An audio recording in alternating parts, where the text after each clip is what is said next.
ENCE, an organization synonymous with punching above their weight, ENCE have historically been the underdog, but unlike most underdogs, ENCE have found unparalleled success.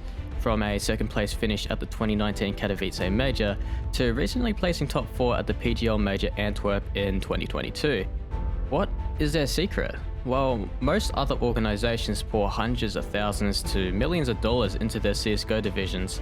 ENCE is seemingly able to outperform even the biggest spenders in G2, Team Liquid, and Team Vitality, to just name a few. Today, I'm going to explain why ENCE has been so successful and why the new ENCE lineup may be their best one yet. So the first thing we need to discuss with ENCE is their ability to always have an optimized roster. What I mean by this is that ENCE will always be willing to scout unproven talent and take a calculated gamble on them. Think about the list of players nobody had heard of before they were part of ENCE. Alexi B, Spinks, Sergey, Ariel, X7 and even dycha are all part of this group of players. You may argue that dycha or Alexi B were relatively well known, but that's only if you're thinking domestically. None of these players were really known internationally at the top level before joining ENCE. Something that is great about ENCE is that they don't hesitate to work with players who seem okay but aren't currently the #1 picks for the top organizations. Consider the recent Valde and SunPayus pickups, for example. These are two amazing players that many of the top organizations won't gamble on.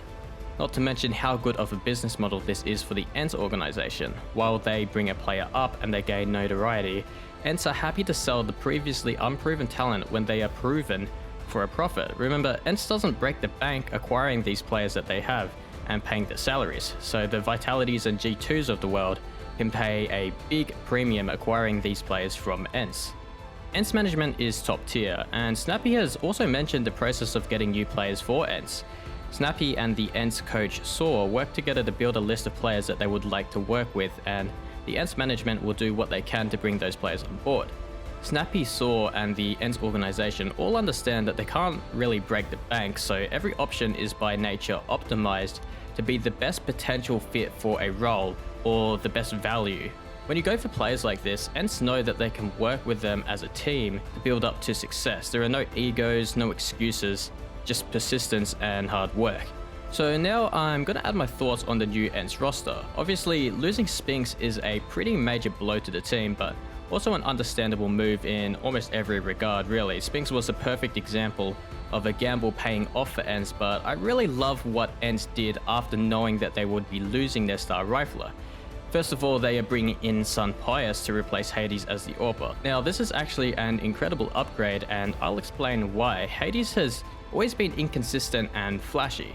Being flashy isn't necessarily bad per se. Simple, for example, is a very flashy player in his own right, but the problem arrives when you're not consistent. On the other side of the spectrum, SunPayus is one of the most consistent up-and-coming AWPers who obviously made a name for himself in ESL Pro League. So SunPayus is a guy that AWPs like device and is going to be super easy to integrate and work with to build a really solid foundation. Also taking into account that one of the most obvious improvements you can make when you lose your star rifler in Spinks is to integrate a better AWPer and more consistent AWPer.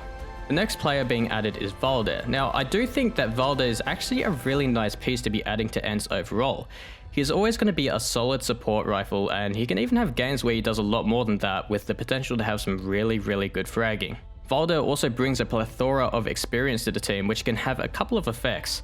The first one is obviously stability in the high pressure matches, and being a secondary caller to Snappy is something that Valde can definitely contribute to as well. The second thing is that Valde brings some of the best mental both inside and outside of the game, so I think he can really become sort of a role model and glue player to the team, and that obviously can have a lot of external effects on the team's improvement as well.